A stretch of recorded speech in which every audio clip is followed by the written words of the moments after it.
তো হাই বন্ধুরা, দেখুন আমি আজকে খাওয়ার জন্য দেখুন 12 টাকা 15 টাকা করে নেয়, কিন্তু শিয়ালদা এই যে একটা 3 টাকা টাকা কিনতে আনা হয়, এই গ্যাসে পুড়িয়ে খাওয়া হয়।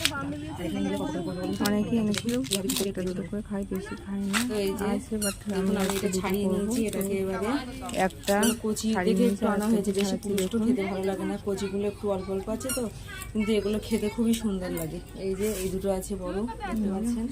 আর এই যে পরে এগুলো এগুলো পোড়ানো হবে এবারে, কয়লার আগুনে পোড়ায়, কিন্তু আমি গ্যাসে পোড়াবো। গ্যাসে পোড়ালেও খুবই ভালো। কিনে খাওয়া হচ্ছে বাড়িতে একদম ঝরিয়ে খেয়ে দেখুন, কে কে আমাদের মতন খান বলবেন কমেন্টে জানাবেন। এই থেকেই তো ওগুলো করবো না আমি বেশি, তৈরি হয় যে বিক্রি করে বলে না এই কারণে সবাই। এগুলো কচি এনেছে, কচিগুলো এই যে ছোট ছোট দেখে এনেছে, বেশি বড় আনলে তো পাকা হয়, পাকাগুলো ভালো করে এগুলো পুড়িয়ে নেব। তো একটা কচি প্রচন্ড কিছুই ছিল না, তো এই যে দেখুন একটাই